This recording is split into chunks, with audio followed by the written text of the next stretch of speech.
Bom dia a todos. Em primeiro lugar, queria agradecer esta possibilidade.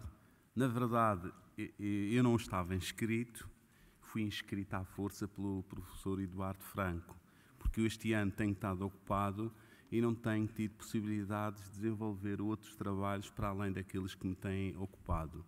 Mas, em certa medida, a mim, a problemática da história da Igreja, como da espiritualidade, como vão ver mais logo à tarde, são questões que a mim me interessam em termos da história da Madeira. E a mim, que tenho dedicado muitos trabalhos e muitos estudos aos primórdios da história da Madeira, um dos problemas, ou melhor dizendo, são múltiplas as questões, as interrogações que essa história sempre nos colocou. E porquê? Porque, na verdade, no meu modo de ver, nós nunca tivemos aqui na Madeira uma história da Igreja muito desenvolvida. Tivemos vários estudos, sem dúvida importantes, mas nunca conseguiram satisfazer inúmeras interrogações que nós, no dia-a-dia da investigação, colocamos.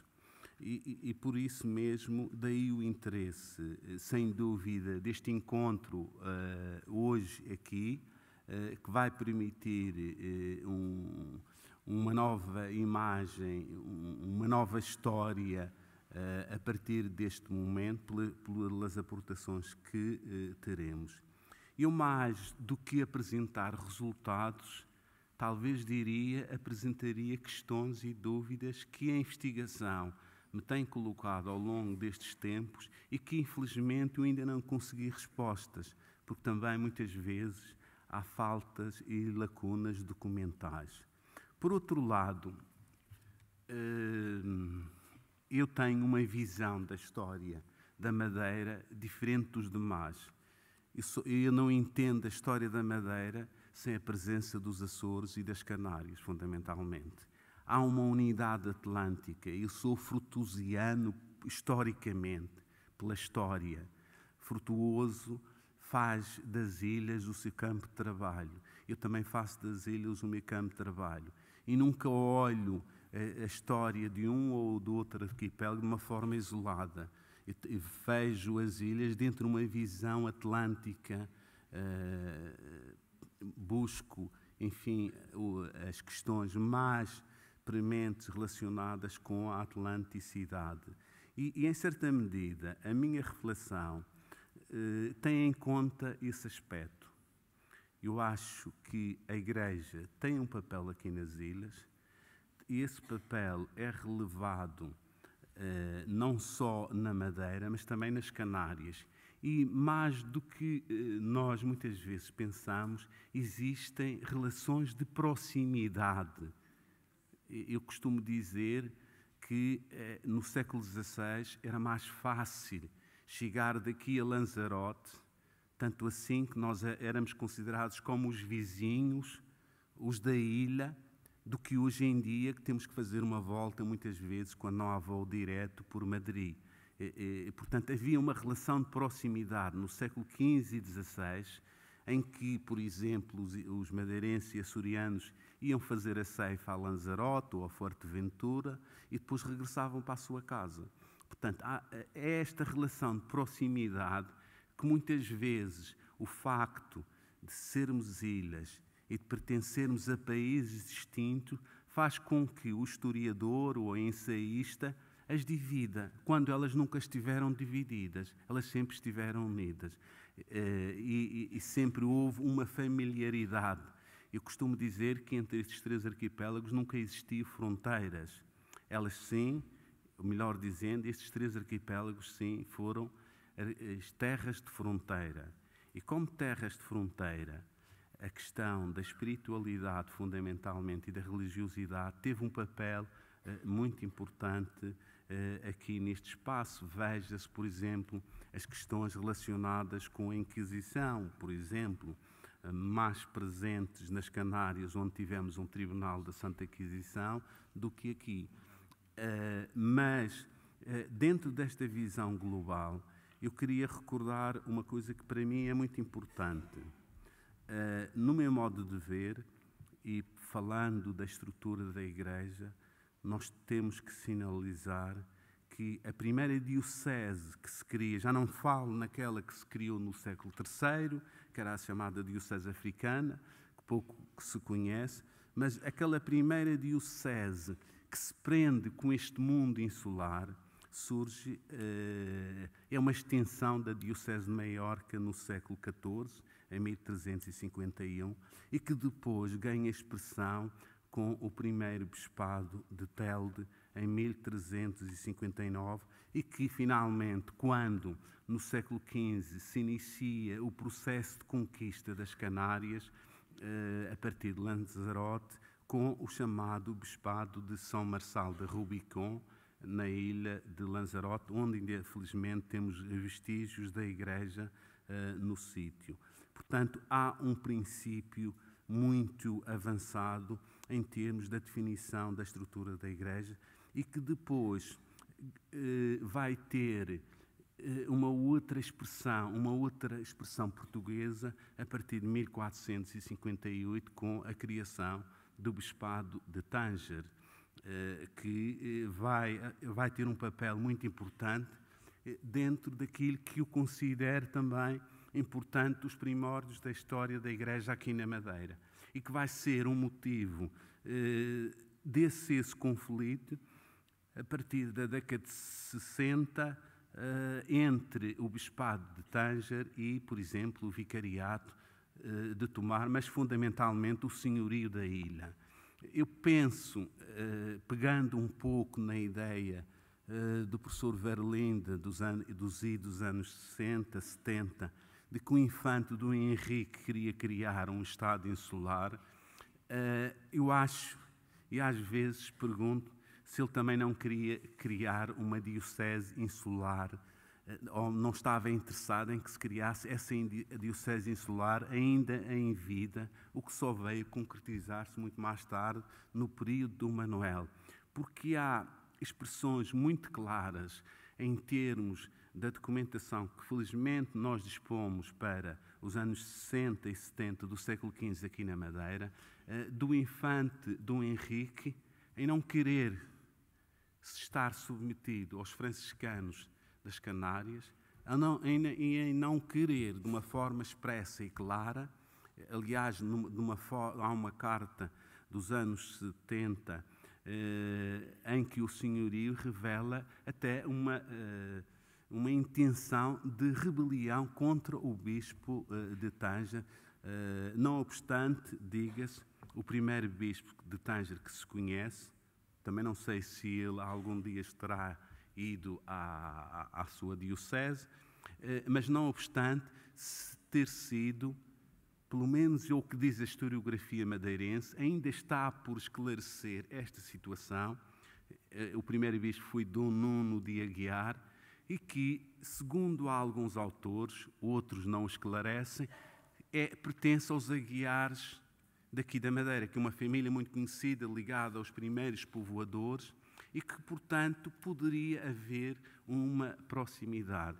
E esta atitude em relação ao Bispado de Tanger, em relação aos franciscanos que vêm das Canárias, penso eu que é um fator que nos leva a alimentar aquela ideia do pseudo-estado insular que o infante do Henrique que pretendia criar nas Ilhas Atlânticas. Não logrou a conquista das Canárias, logrou sim a ocupação da Madeira e dos Açores e por aí adiante, em termos de espaços insulares, mas essa ideia está patente e talvez a sua morte terá posto por terra este projeto, não só no meu modo de ver de um Estado insular, mas também de uma primeira diocese insular portuguesa no espaço atlântico, uma vez que nesta época já temos a de Canárias, porque depois de Rubicão vai surgir mais tarde, nos anos 80, propriamente a diocese de Canárias, que é a que nós hoje conhecemos em termos históricos. Esta é uma ideia que eu acho que é importante trazer à reflexão, Não vou trazer nada de novo nesse aspecto, mas apenas acho que é importante refletir. A documentação é pouca, mas penso que será um dado significativo. Por outro lado, e era estes dois apontamentos que eu apenas queria sinalizar aqui, a questão do arcebispado do Funchal, que se cria, a diocese cria-se, e hoje nós estamos aqui a evocar, e depois há a criação do arcebispado. E há uns anos atrás, fundamentalmente nos anos 60 e 70, houve um debate em torno da questão do arcebispado do Funchal. E uma das questões mais importantes que se coloca, primeiro, é a parca documentação que existe sobre a existência e funcionamento desse arcebispado.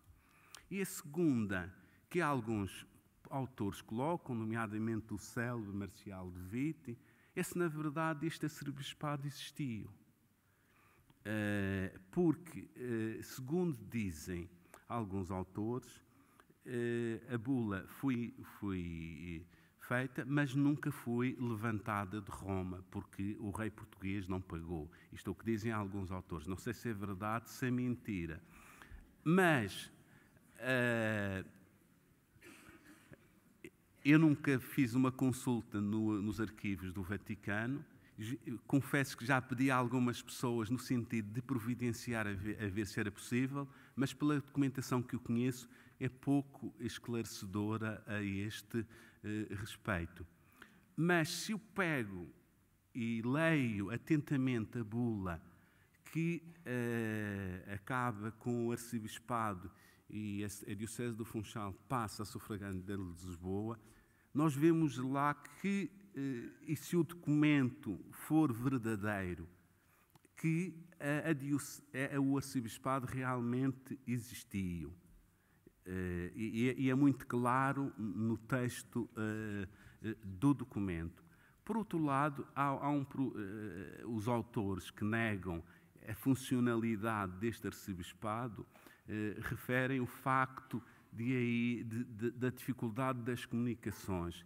É mais fácil ter um arcebispado em Lisboa, onde todos os assuntos se resolvem com os distintos bispados, do que ter um arcebispado no Funchal, onde há que ir a Lisboa e depois voltar atrás, porque a rota das navegações era pelos Açores e diretamente a Lisboa. Raramente vinham à Madeira, e só vinham à Madeira aqueles que eram empurrados pelo vento e pela desgraça do naufrágio, e, portanto, não era muito favorável. E aponta-se um pouco esta ideia. Confesso que nunca vi ninguém valorizar este problema. Fala-se muito na existência do arcebispado, sem dúvida, mas eu confesso que não vi muita documentação e era importante esclarecer. E a partir de agora, penso eu, que se abre uma nova fase em termos da história da Igreja na Madeira, que este encontro não seja apenas um momento para pôr à disposição de todos as novidades e os resultados da investigação, mas também que possa ser uma oportunidade para colocar à disposição de todos um conjunto de questões que nos preocupam em termos da investigação e do conhecimento dos primórdios da história da Igreja aqui na Madeira, que estão mal esclarecidos e definidos, de forma a se avançar num conhecimento mais adequado desta história da Madeira. Eu penso que a ausência de documentação importante da Casa do Infante não nos permite avançar muito sobre este período, mas poderá ser que em algum momento se possa encontrar elementos e dados sobre esta problemática que eu coloco aqui.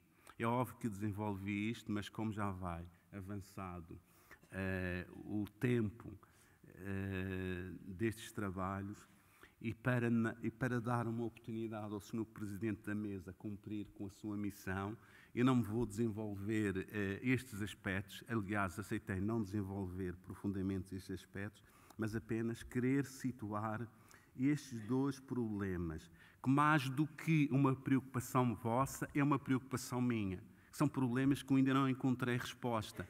E acho que esta poderá ser uma oportunidade de colocar estas duas situações aqui ao debate. E peço desculpa, enfim, de dar o arranque de entrada, não com respostas, mas com problemas, mas acho que em ciência é muito importante a problematização das questões que nos ocupam. E muito obrigado.